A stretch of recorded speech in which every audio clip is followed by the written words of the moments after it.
Good evening. A beautiful boy who was popular with everybody. The first tribute to a 7-year-old who was killed in the Coventry bus crash on Saturday night.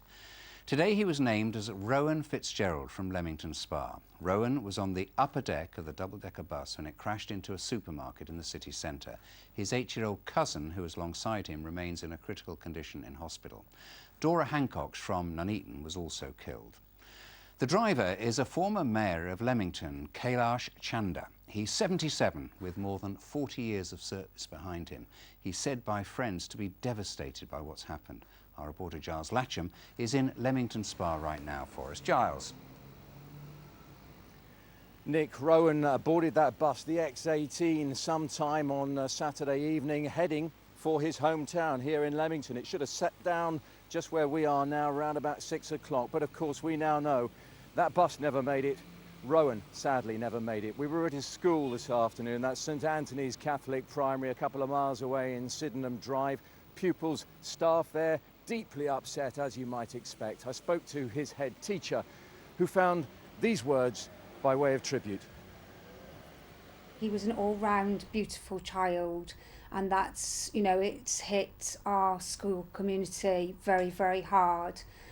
We have a lot of support through our Catholic faith that will help to carry us through. The other person to die, also named today, was Dora Hancox in her 70s from Nuneaton, a pedestrian, we think, hit by the bus outside Sainsbury's. In the aftermath of this accident, dozens of people rushed to try to help. One of them, aged just 16. Sarah Falkland reports. 48 hours on and people in Coventry are still in disbelief. None more so than 16-year-old Darham Mohammed. He pulled himself over broken glass to become the first person to reach the top deck where the children were trapped. The canopy was actually on the stairway. It came so far in. The stair door upstairs was closed, so you had to jump over it.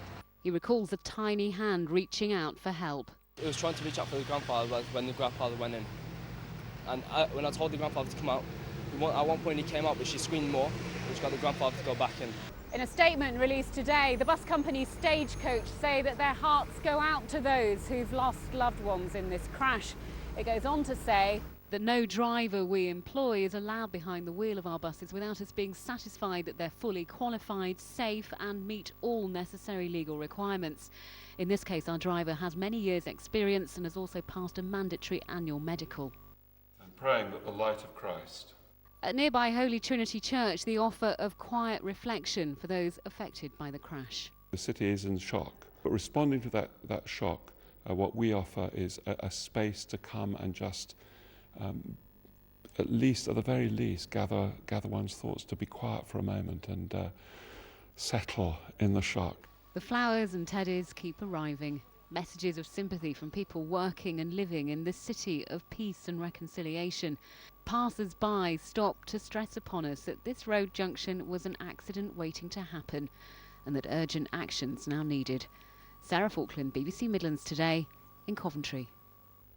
Giles, what more can you tell us about the driver?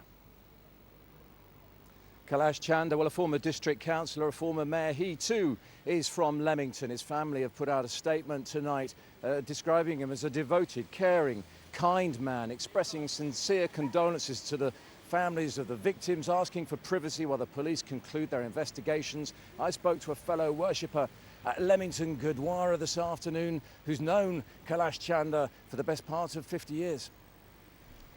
He will be very disappointed with this incident, and he is such a good character. He always helped people. He never liked to see any people suffering from anything. I think a lot of people would be surprised to hear he was 77, Giles. What sort of tests would he have to go through? Well, as you might have heard Sarah say, at the age of 65, commercial drivers must pass a mandatory 12-monthly medical test. Stagecoach say he had passed that. Important to point out, while he is helping the police with their investigation, he has not, Nick, been arrested. Giles, thank you. Well, our transport correspondent, Peter Plisner, is at the scene of the accident in Coventry this evening. Now, how much do we know about what happened, Peter? Well, they're still piecing it together, Nick, but what we do know is that the bus was travelling down Hale Road, and it's around the point where that first taxi is. It mounted the pavement, it then hit this lamppost here and then careered across the road, embedding itself in the Sainsbury's across the road. We know it was the X18 service to Leamington, due to leave here at about 5:30, but in fact it was due in Leamington at around 6. In fact, it didn't really leave there. It was running late because the accident here happened around 6 o'clock. There's some concern that shared space, where motorists and pedestrians share the same space here in Coventry, may have been to blame, but looking at the layout and what happened, it seems very unlikely. With me from Coventry City Council is Simon Brake. Simon, it may not have been shared space, but some say it is an accident waiting to happen, this junction. Well, before we go on, I'd like to say and offer my condolences really to the families of those that died, and also my thoughts with those that were injured or hurt in this.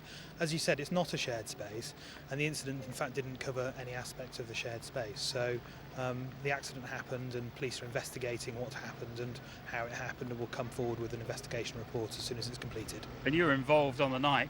What help were you able to offer as a local authority? We were able to provide a whole range of things around everything from traffic management and making sure cars didn't come where they shouldn't, to opening up the Transport Museum and working with the cafe owner there, to having social workers here to provide support for those people who were so shocked and horrified by what had happened. And what stage is the investigation at the moment? So the police were here today undertaking investigations. They did a very detailed series of scans and investigations. They interviewed, I think, over 100 people, and they'll be concluding it in due course. Simon, many thanks. Well, the Sainsbury's over there has been closed as a mark of respect for the last 2 days, but we're told it is opening again tomorrow at 9 o'clock. Peter, thank you. Well, now on to the rest of the day's news. Ambulances were called to the headquarters of one of